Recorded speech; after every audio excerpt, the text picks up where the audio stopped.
Hi, I'm Mark. This is Mark's Tech Vlogs on YouTube, and today I'm going to talk you through installing a third-party radio in a Kia Picanto.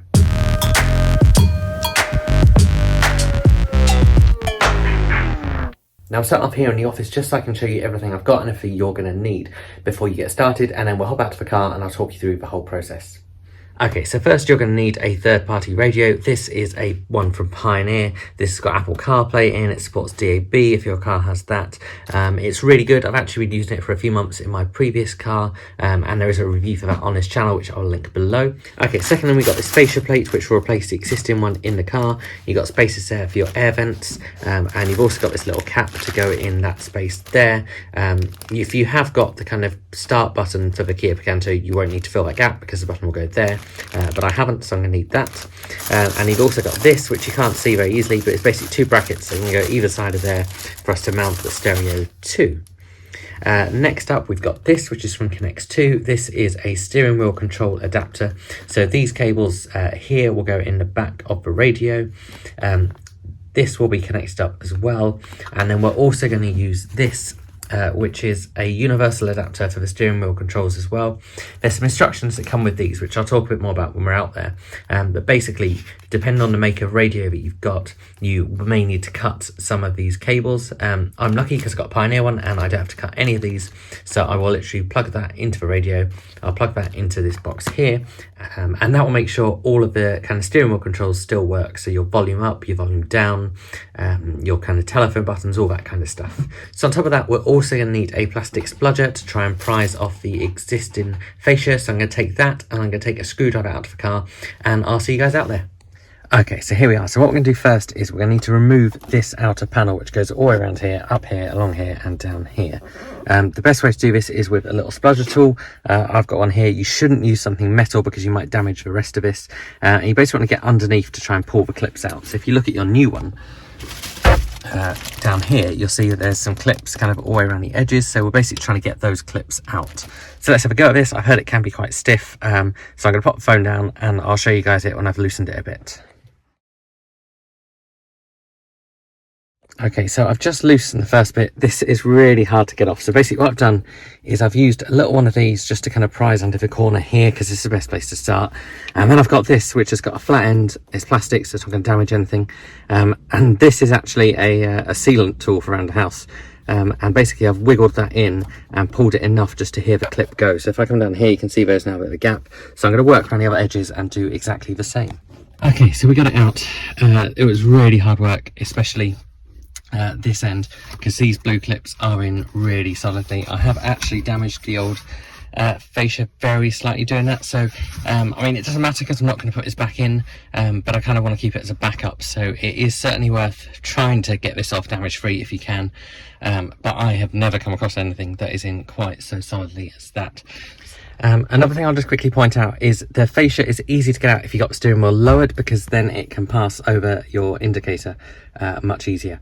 So make sure the steering wheel is lowered. That's just done using this down here. So what we're going to do in a minute is we're going to transfer these air vents onto the new fascia. But for now, what we want to do is remove the old stereo. So you've got 4 screws, you've got 2 on this side, and you've got 2 on this side. And once we remove those, the stereo will just pull out. So let's do that. Okay, I've got those screws out. I've popped them down there because we might need them, and I'm just going to pull this out now. So this should just come out like that. So nice and easy.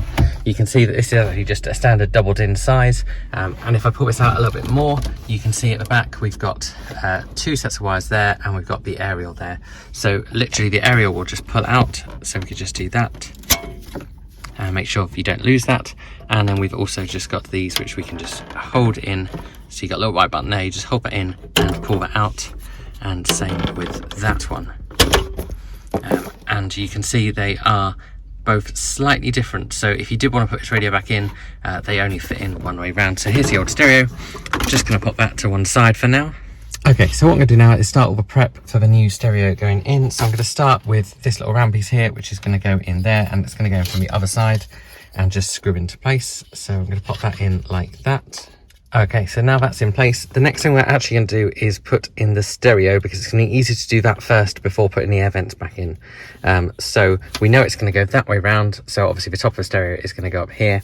And what we've got is we've got these which came with this fascia pack, and we're going to attach these onto here to start with. So these just sit.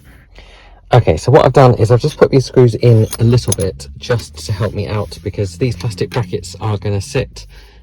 So these little gaps go by there. So let me just show you. So that will happen like that. So it's easier to have these in place first and then tighten the screws. So I'm going to tighten the middle one, and then I'll work on the other side as well. Okay, so I've now got these fitted in. You want them to kind of, the bumpier side is on the outside. And what you don't want to do really is screw too tight, because you'll start eating into the plastic, but you also want to make sure they're secure. So the trick I found was put the screws in a bit first, then attach these, and then just tighten it up, kind of working along a little bit at a time. And actually doing this in the car is quite fiddly. It's probably easier to do this before you come out. Okay, so I got my aftermarket radio installed. You'll notice earlier we had a little extra rim that came with this fascia. That goes on the inside before you put the radio in. So I don't know if you can see it, there's a small black extra rim just running around the edges on the inside here, just above the stereo. That just kind of blocks out that gap at the top, so you can't see anything, which is great. I've screwed this in with the screws that I took out of the car, so I've done 2 on one side and 2 on the other. Okay, so what we need to do now is get the air vents back on to there. So if we pop that to one side and we look at our original piece we took out, you can see the right hand air vent is screwed on by 4 screws, top and bottom, and the other side, the left hand side, has 3 screws. So we're going to remove these one at a time and put them onto the new fascia. Okay, so I've got the air vents screwed onto our new fascia now, and you can see the reason I did these after putting the radio in is because the radio screws are there and there, which means I wouldn't be able to get to them. So these are super easy to put on. You literally unscrew them off the old one, keep those screws, place them over the new holes, and they can only go in one way, and then you just screw them back in. So I've got my 3 screws on that side and my 4 screws on that side. So now, okay, so now it's time to do wiring. So what we've got is, this is the cable that came with the stereo, so that's plugged into the back of the stereo where it should go, and we got those here. Then we also have this new kit here, which is the adapter specifically for the Kia Picanto. This is from Connect 2. We also have this, which I showed you at the start. This is for the steering wheel controls. And then we also have this, which is the universal adapter for basically getting from the steering wheel controls into your aftermarket stereo. Now with this, depending on your type of radio, you may need to cut a couple of the cables. Now there are instructions that come with this that tell you basically which brand needs which cables cut. Now I'm lucky because I've got a Pioneer, which means I don't have to cut any of these cables, so these are good as they are. And also I only attach this using this, the jack. So this jack goes into the top just here like that. And the trick with these is to work backwards from the radio, so don't connect anything up to your car until all of this is joined together. Okay, so first things first, this is the Connect 2 cable. So this bit here is going to attach to this bit from the car stereo, and it will only attach one way, and those clips fit into those gaps. So let's do that. Okay, so that is in and engaged. Those clips have dropped down. If you ever need to remove it, you just push those in and pull. So that's all in as it should be, which is great. The next thing we're going to do is connect this to the Connect 2 box. Okay, so what happens with this box is the cable that's going to your radio, so the new adapter piece that we just plugged into the jack up here, where I was talking about cutting wires, goes into the right hand side of this, and we just push that in like that. And then the other part, which comes from the stereo cable, goes in the left hand side. So the bit that comes from this big stereo loom goes in the left, and the bit that goes to your stereo with that jack cable, in my case, goes on the right. And you want to push those in until they click. Okay, that's all hooked up. So we are ready to basically plug it all in and check it works. Okay, so we now got these connected to the car power. We're not going to worry about aerial for now, that doesn't matter. We'll put that in when we put the radio back in, but we can power this up and check that it all works. Okay, so this is all loaded. So we just got to do all the usual language selection and settings. Okay, so that's all powered up. So what we really want to do is check that it actually plays something. So I am going to pop this down. I'm going to plug this into the USB and see if that works. Okay, so I've tested my radio, it all works. So I've just done a couple of extra things which I'll just show you. So firstly, my radio has a microphone. The Connect 2 kit in the Kia Picanto doesn't seem to retain the built-in hands-free microphone. The buttons do work because I have tested that. So what I've done is I've took my microphone, it's got a very long cable.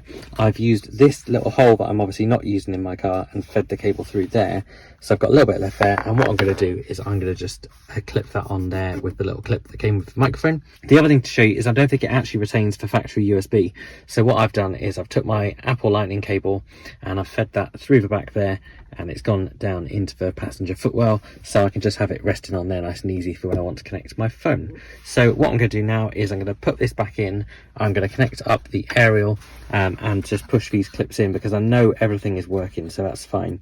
One quick tip about this little Connect 2 box is you must start by plugging the patch cable into the box itself and having nothing else plugged in. So do not have this plugged into here, do not have this plugged into here, and then what you do is you make sure that goes into your stereo first, where it connects up to that.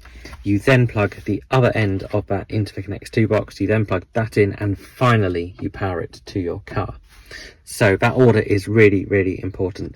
So I'm going to get all this back in now. Again, it will just secure in with these clips, which are going to be much easier to get back in than they were to get out. So make sure you know everything is working before you put it back in, because obviously it is a pain to get out again. Okay, so this is nearly back in. I'm going to clip it in a second just to show you. The main trick seems to be to kind of go up and in, because you've got to try and clear this indicator. And again, what you want to do is make sure your steering wheel is lowered. So it'll be back at normal position shortly. And you can also see now that I've got this microphone here, which is going to be clipped onto there eventually as well. So let's just push this all back in. Okay, so we got it all back in now. That's connected, so I'm just going to set the time on that now. I'm not going to be unplugging it anymore. The air vents are all working. Got my steering wheel back up where it should be, and yeah, it's all good. That is how you install an aftermarket radio in a Kia Picanto. A little bit more fiddly than I've liked it to have been, but there you go. Hopefully this video has helped you out. Again, when you put this back in, just make sure you push around the edges to make sure all of the clips are in place. So I hope you guys have found this video helpful. If you have, please give it a like and consider subscribing to my channel. If you've got any questions, do stick below and I'll try and help you guys out, because this is my car, so I can hopefully help you guys out if you've got any questions. If you want to watch a review for that stereo, I have put a link to that below. I've also put purchase links for all of the cables and fascias and things that I talked about in this video, alongside a link to that stereo, because that Pioneer one is really, really good, especially for Apple CarPlay. Those links are affiliate links, so if you click those and make a purchase, thank you, because that just helps me out and helps me keep making videos for you guys, because this is not my full-time job. I will see you guys again soon.